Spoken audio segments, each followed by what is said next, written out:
grew up in my family's business, and we are a logging company in Perry. We buy, sell, and harvest trees. Leadership philosophy for me is a servant leadership role.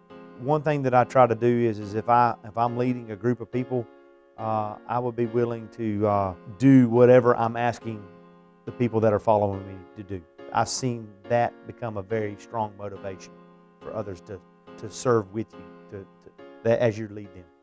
With a logging business, it's a highly mechanical business, and sometimes you have equipment that breaks down and you're out there, and one of my drivers had a truck that broke down, and instead of me getting on my telephone and start telling the mechanic to get up there, I get out of the truck and I get right up there with that driver, and we start getting my tools out and we start breaking bolts and nuts to take everything apart so I could take those parts to the dealership down the road and get that done. And that driver came to me earlier and he says, I've never seen a boss, a guy that's leading a crew like this right here, get out of his truck and help me. And that man today will crawl over broken glass to get loads out for me because he knows that I'm willing to put in the sweat equity and get my hands dirty and go right there with him and work with him. In 2005 and 6, I had the opportunity to become a member of the Wedgworth Leadership Institute and grow my leadership skills by that group. And that was probably a pivot point in my life because I realized at that point that everybody that I went and lived with, and everybody that I worked with, everybody I went to church with, all had the same philosophy and the same core values as I did.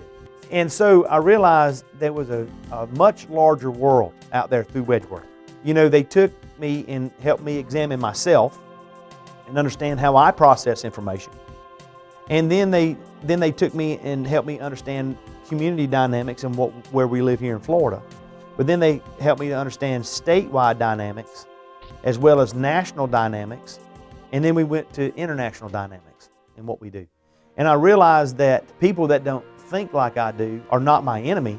They just process and think about information differently. It changed my view of people, changed my view of the world as a whole, and it helped me to understand that I need to do more as a leader to better myself, not just in a servant aspect as far as serving on boards or interjecting my ideas or my philosophies in my industry as a whole, but also I need to get out more and see how other people do what I do. And how can I incorporate what they do, maybe it's an efficiency or a process differently, how can I incorporate that in my own family's business? And it's helped me tremendously to do that. And that was a pivot point, and that's where some leadership philosophy and ideas have really changed in my life.